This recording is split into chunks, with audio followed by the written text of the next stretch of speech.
Hello everyone and welcome to Bevan's Bricks.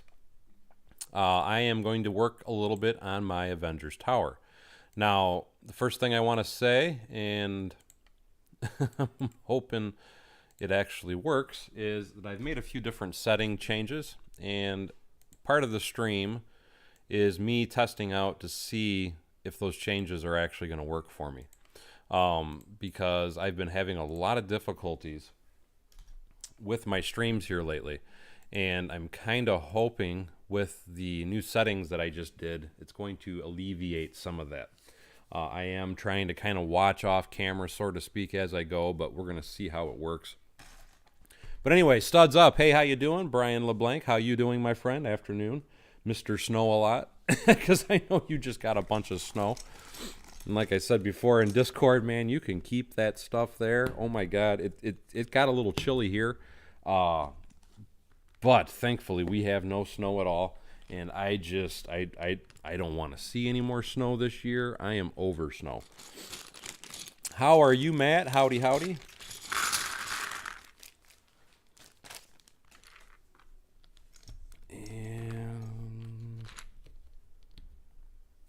So far, everything looks really good. I know you were one of the people I was talking to in Discord about. I just did a bunch of setting changes. So again, I'm really hopeful that it is it's repaired, so to speak. But we are going to find out momentarily. For those of you that are curious what I'm actually working on, and let me adjust that camera a little bit. What I'm actually working on is I am going to make up a quick mills plate so I can kind of fiddle around with working on my Avengers Tower, is what this is actually going to be for. I'm actually, believe it or not, going to try and keep the base somewhat small.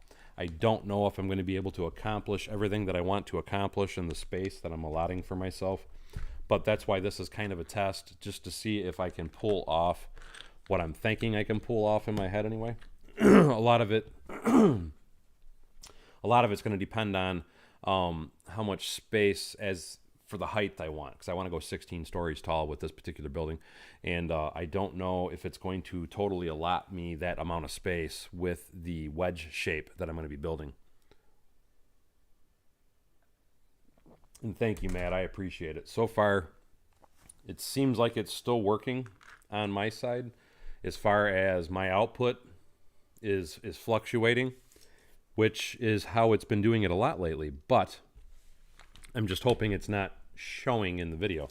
My test videos that I did this morning, and I would share them, but some of them are not very nice, just because of some of the stuff that I was watching while I was testing. But in my test videos, I didn't really notice much.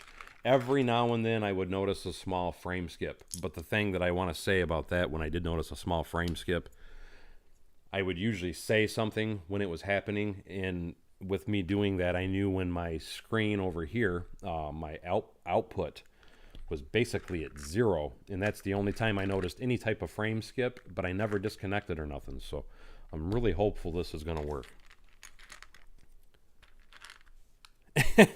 Studs Up says it always starts small, but always gets big and expensive. Usually what I do, well, I mean, even with this building, I'm just trying to keep it on a small footprint. So I already know it's going to be a big, expensive building, keep in mind. What it is I'm just trying to confine the actual footprint to a smaller space for a change. Because with the Avengers Tower, again, like I said, it's going to be, it's not going to, I have no plans on keeping it cheap anyway. Because it's going to be every bit as tall, if not taller, than the Jason Vincent Tower. I'm just curious if I'm going to be able to keep that, because it's a slow slope. I'm curious if I'm going to be able to confine it to this. What I may end up having to change, already just off the top of my head, is I may end up having to expand this out to a third base plate. But like I said, I'm really, really, really going to try to not do that with this, as I really don't want to go much bigger, because I want to squeeze another building next to this, like in front of it or behind it. I haven't really decided yet, and that's why I'm trying to confine the size of the mills plate itself for that particular building. And absolutely, how are you, my friend? Charm City.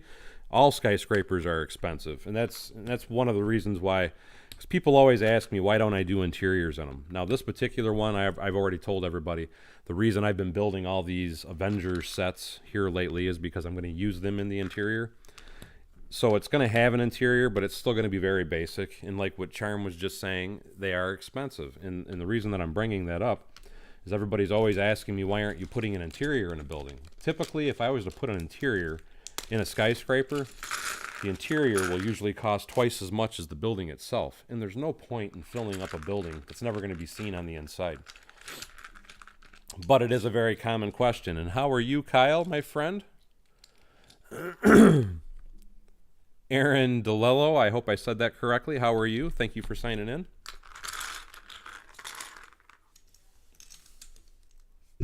And everybody else is saying hello to everybody, so I will go back to just throwing my bricks down. But I really think a lot of people don't totally get the costs that go into some of these really large buildings.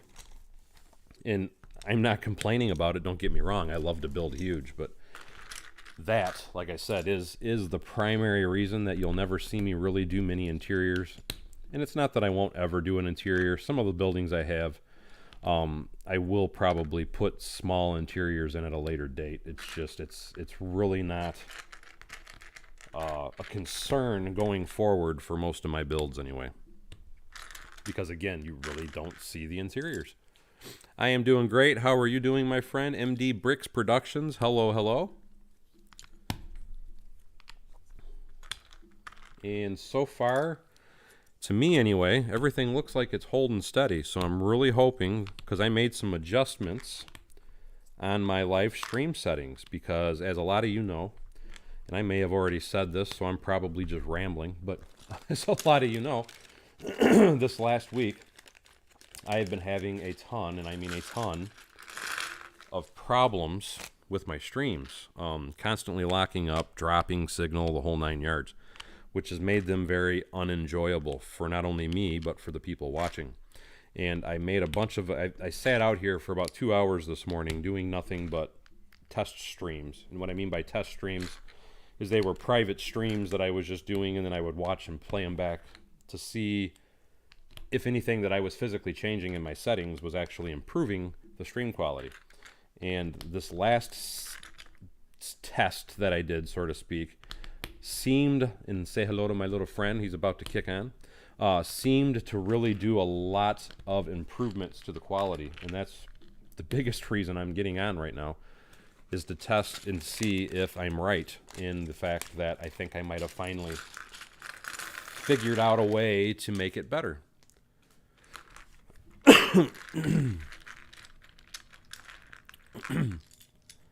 Charm City, or talking to Gray, everything comes in time is the best thing I can say.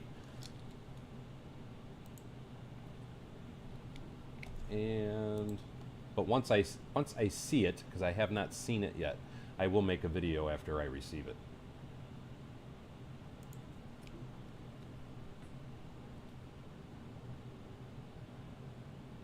And Matt says a couple blips.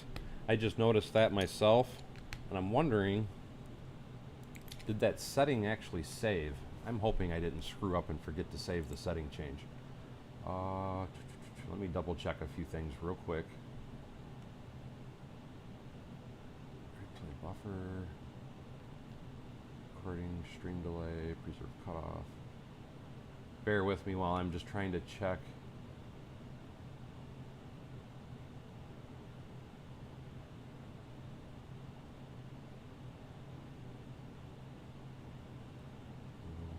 Okay, it did save my settings. That's why I just wanted to double check.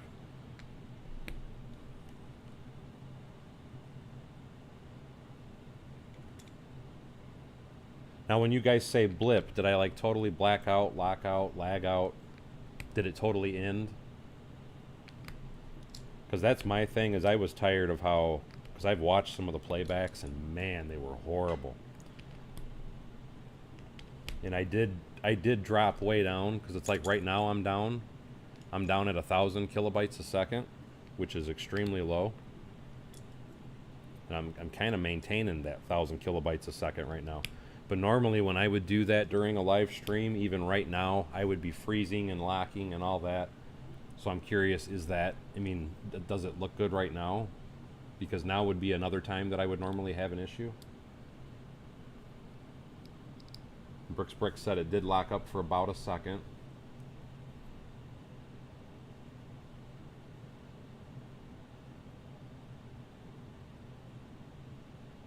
And then Brian said it did it the same thing, but then it caught up. Like again, I'm just trying to kind of watch because my numbers are really low right now. So I'm curious if even right now it's acting a fool, so to speak.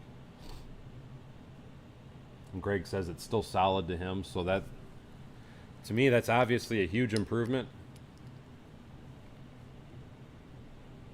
But just to kind of show you what I'm talking about, let me see if I can do that real quick.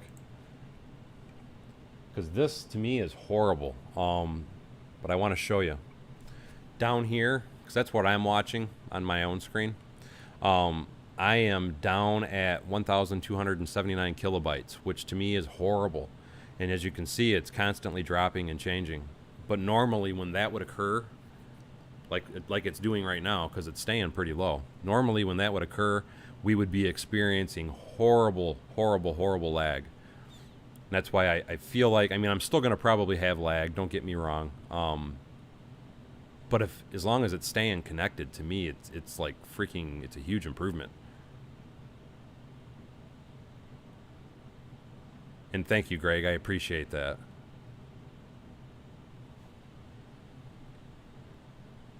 And that's what this is the number I'm talking about, because what it is this number, because the setting that I now have is, and I'm trying to see if I can find it and show it to you guys.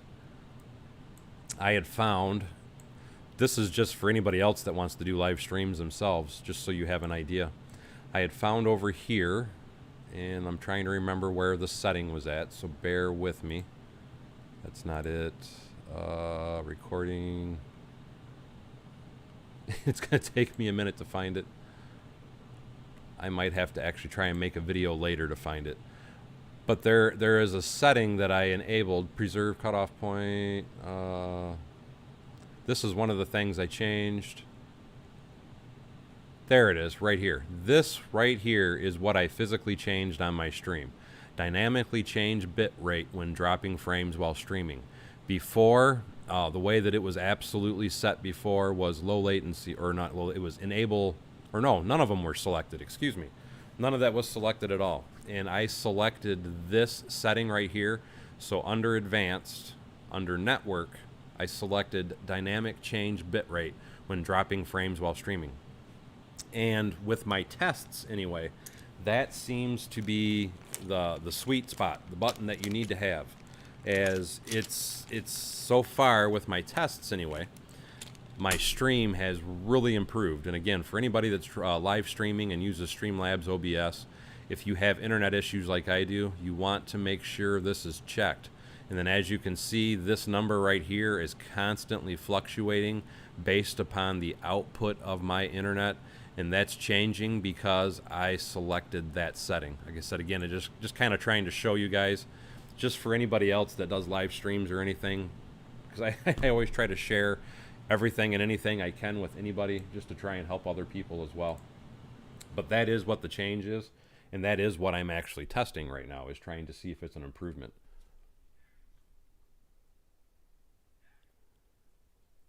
No, I did not try 24 frames per second. That is another setting change I could change though, Brian, so absolutely.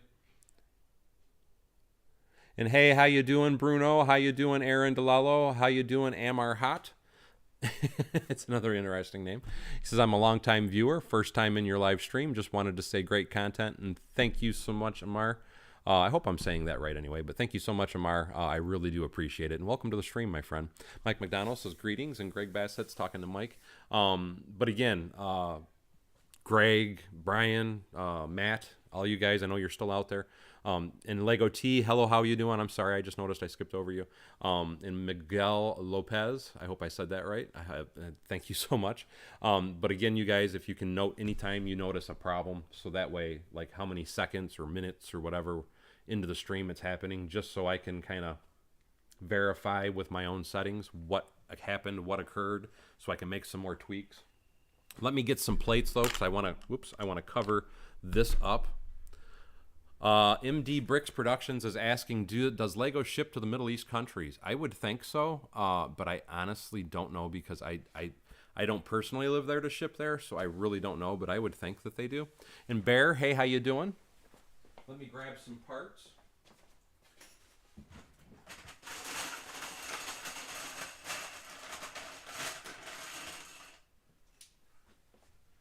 Start making the top of our Mills plate.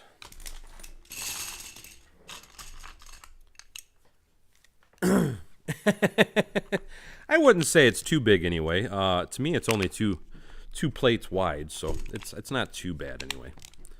But I mean, typically I'll be the first to admit most of my Mills plates are on the large side, so.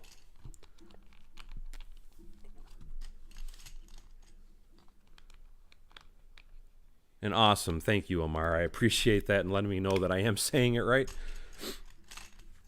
And hot does not. Okay, I got it. He says that is a family name. It just goes to show that all the differences in length. Well, it's just like, you know, Asian, for example. A real common name for them is chin, and it doesn't mean the same thing here as it means there.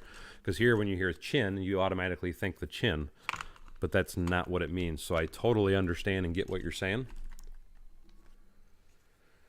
Felix, this is how I build my Mills plates. I'm able to get these 4x4 plates very cheaply.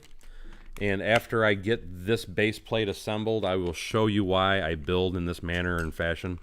But this is what is referred to as a Mills plate. And I do this for strength because I am always building over here, and then I transport my stuff over to there. But not only that, if I ever get to be able to take any of my builds and displays and so on and so forth to a show, for example, I want to have a very strong base. And with building a Mills base like I'm doing, it gives you a very strong base for you to be able to pick up and transport your buildings and move them around with little to no problems at all. And thank you, Funky Dave. He says, I can't wait to see what you come up with. I will never open up a Bricklink store, no. And here's the reason why. I'm always using my parts. I buy my parts because I want to have my parts, and I don't want to sell my parts. So that will be something that I will never do. I will never have a Bricklink store. I do have a Rebrickable, and with that I do sell instructions, and I haven't done anything with that in a few weeks. So for anybody that's been looking or expecting anything, I apologize, as I have been a little slow on that. But what I want to get back to the point of, though, is as far as selling Lego itself, I really have no interest in selling Lego.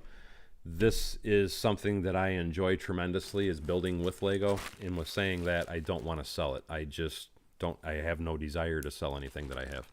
I like what I have, and even if I'm not using it, I mean, I'll give you a prime example. I forgot what build it was. Oh, it was. I made some really interesting looking trees.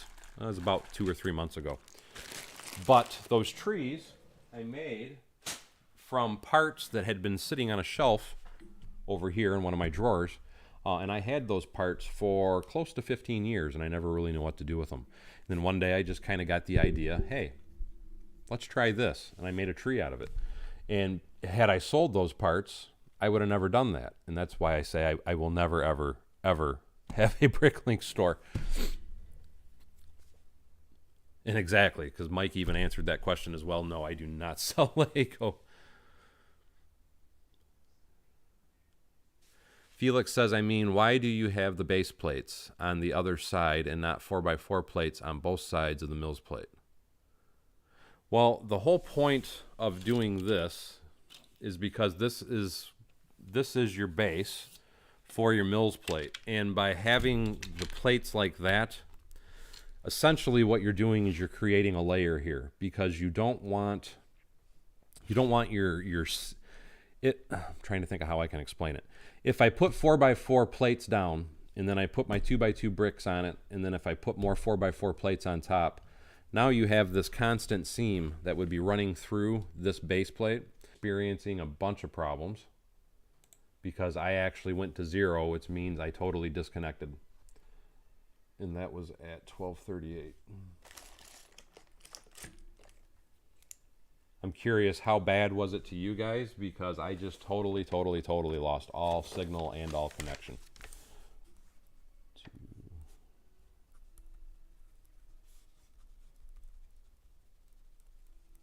I'm sorry, I'm just making a note for my own records.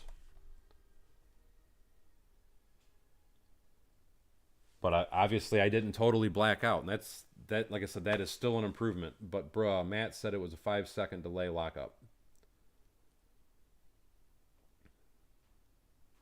And Kyle said a small one. But like I said, on my end, I actually totally dropped signal 100%. I wasn't even sending. So the fact that it just lagged a little bit is really not bad.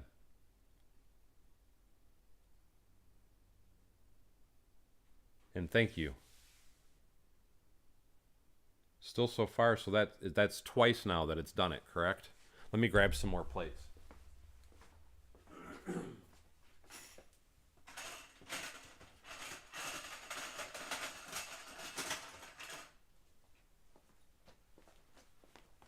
Of which I'm also thinking, like what Brian said, is I need to try and drop down the frame rate to 24 and see if that makes an improvement as well.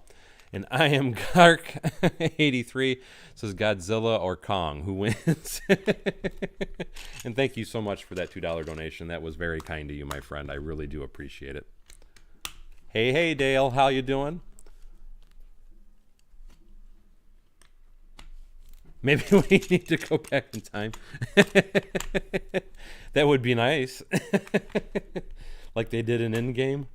What would be nice is if I could just take everything forward in time, so to speak, and make them, or back in time, however you want to do it, and try and get to a point when I actually have very good internet at my house anyway, which I don't foresee that ever happening, but we'll see what happens. I do know, though, they have been launching a bunch more satellites. And I find it weird, and that's why, because I submitted a ticket last night to Starlink so that they are aware, and I showed them, because a lot of my speed, I don't get it, but everything, my speeds were really good up until this last week, and now it's back to doing goofy stuff here and there. So I sent them a ticket so that way they're aware of it, because I am in the beta test. And I didn't really realize it on my phone, actually, because it's connected to my Starlink satellite, and I got to get more tiles. But the thing that I noticed is it actually even tells me, and I'm going to see if I can try and show it to you. It actually tells me when there's blocks or disconnected satellites, and it tells you how much time that it had happened. And I had really never, and I'm trying to see if I can find it again to show you guys.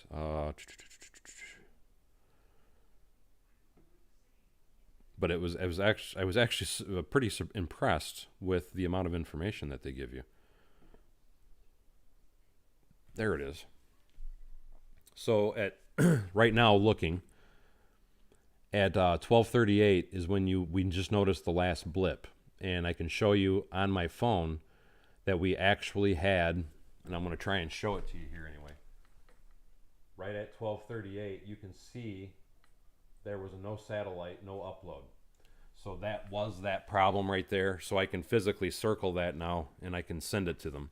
So there is, I mean, you can even see the ping went to 0, it gives you a lot of information. But right there's the ping at that time. And then you can come down here and you can see where there was no signal being sent at all. And that is all through the Starlink statistics app. So it's all verified, logged, shared, and I can take that information and I can send it to Starlink and say, hey, why did I drop signal there? At some point, yes, I absolutely will be making a Star Wars mock. And Dale says, morning stream with Bevins, turning into a good day, and that sounds awesome, Dale. And trying to catch up on a few more comments. Mike says, if I had to do all this computer work for internet use, I wouldn't have internet. Trust me, I agree. No, we're not gonna have Skynet.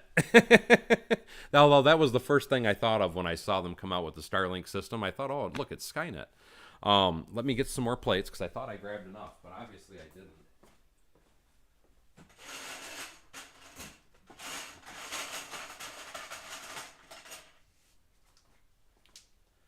Hopefully this will be enough this time.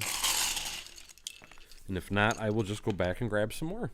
And hey, how you doing, Michael Hayes? The one nice thing to see is that the numbers are actually going up because the stream quality doesn't seem too bad anyway.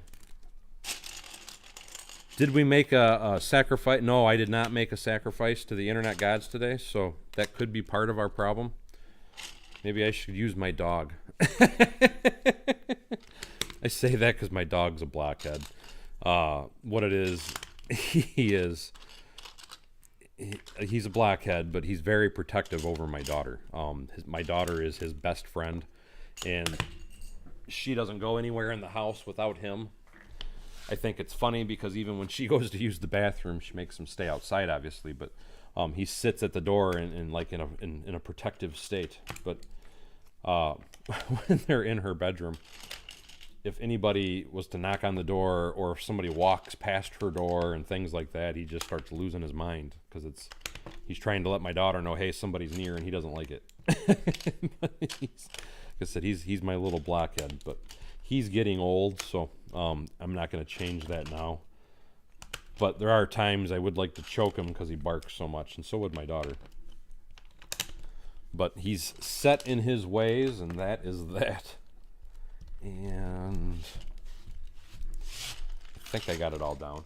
But anyway, to the question of why I build the Mills plates the way I build them. Now look, I can hold this plate just on one end and actually twist this around, flip it around, move it around, and it is nice and stable. And there's a couple reasons that you actually want to use the regular base plates for the bottom. Number one, it's like I was saying, you don't want to have all these seams that are aligned because you wouldn't have the strength that you have if you had all those seams in alignment. When you went to pick it up, it would actually snap. But not only that, by having the base plate on the bottom of this is smooth.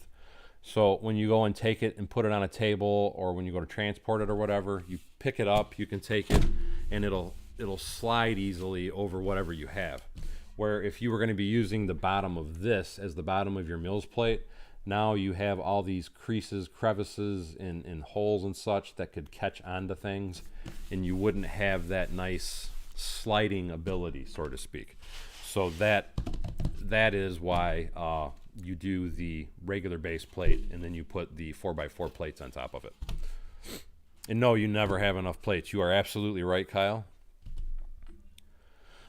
This is, I think, as big as I'm going to go with this because I'm going to try and squeeze the building into this spot.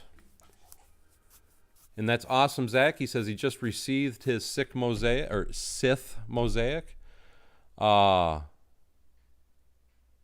Kyle says he still has that pig for the sacrifice to the satellite gods.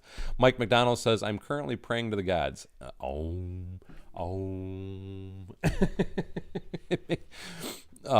Felix says, thanks for the explanation, and you are more than welcome, Felix. Dale says, I was just thinking about that, talking about Bricklock. Bricklock says, I don't think it's big enough. We're going to see in a minute. Let me get what I already had roughed up over here so I can play around. Because this is where I get to now start playing around with a few things. One of the things that I was going to try and do is I wanted to come in 5. So I need some bricks just as markers. I want it to be in 5 bricks from the edge because I'm going to try and keep the size of this. And I'm thinking, let's come in 4 from there too. I think that might work anyway. I'm going to find out because, like I said, this is still just a rough draft. 5. And then I'm wondering what my gap is going to be. And I don't think that's going to work because I want...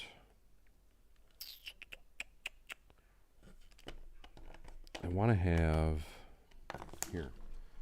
So if I do 4, so let's start off and do this, because then I want to put, let me grab some more parts too, because I want to rough up the whole base is what I'm trying to do here.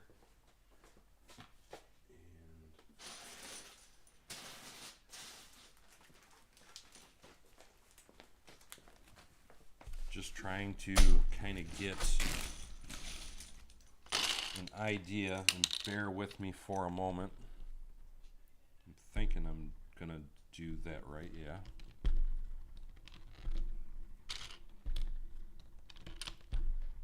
Actually, it's gonna have to be a 4x4.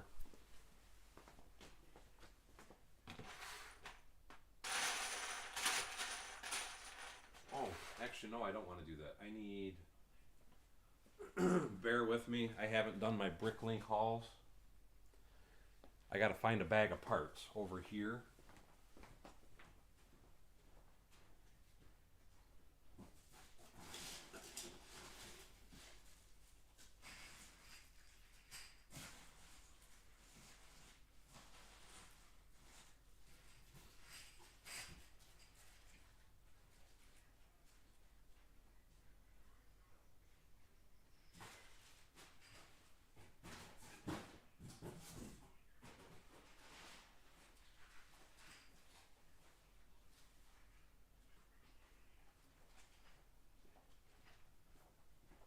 Here we go.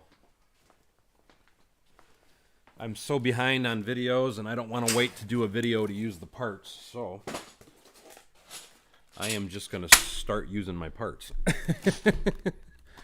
Anyway, this needs to come over, because what we're going to be doing is we're going to put these 2x2s in here. Oh wow. Kyle says currently they have 2 freezers full of meat from 3 feeder pigs. You can't beat that, man. Pigs are good food. It reminds me of when I was growing up down south. One of my friends that I would hang out with when I would go down there in the summers, Andy, they had a pig farm. And it was funny because, being a kid, mind you, we would name the pigs. And from naming the pigs, and why doesn't that look right? Does that need to be, oh, that's right. That's what I had to do. From naming the pigs, his dad would always tell us when, because he knew the names of the pigs, obviously. Anytime that we were eating a certain pig for a meal, he would always say, well, that's, you know, Wilbur, or that's Orville, or that's whatever, you know. Orville was a really good pig. F1T Beat 3000. Hey, how you doing? Zach's talking to somebody else, talking to somebody else, talking to somebody else. Let me grab some more parts.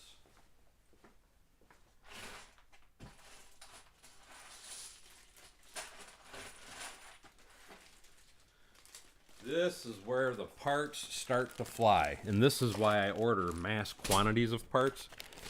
Mind you, I do like to get them set into the bins and all that good stuff as well, but the thing is once you start building stuff like this, for example, I'm going to run out of parts very fast. So, but I have the parts to use, and that's what they were bought for, so that's a good thing. Let's put that guy there. Let's put that guy there.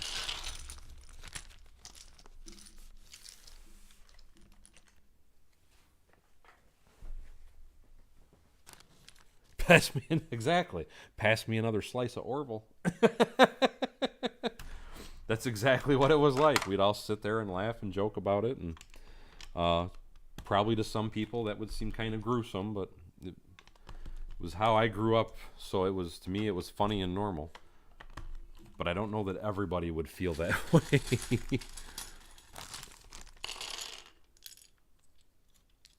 Kyle said they name them as well, but it's mostly for the females to have the piglets. And Arnold, hey, how you doing? He said, hello, I just came in, and welcome to the stream, my friend. I am working on how I want to do my Avengers Tower right now. I'm still trying to get a total idea of what I want to do.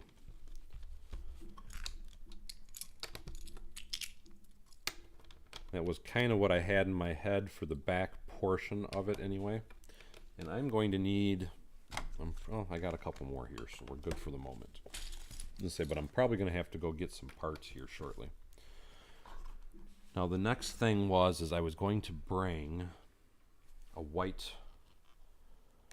Now here's where I got to start moving this out of the way. So this is where it's going to get a little goofy.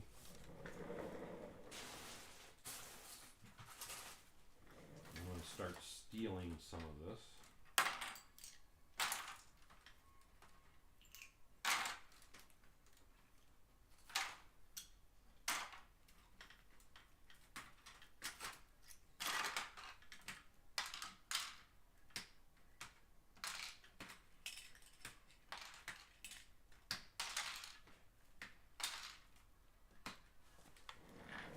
So let's start with, I need a row of white brick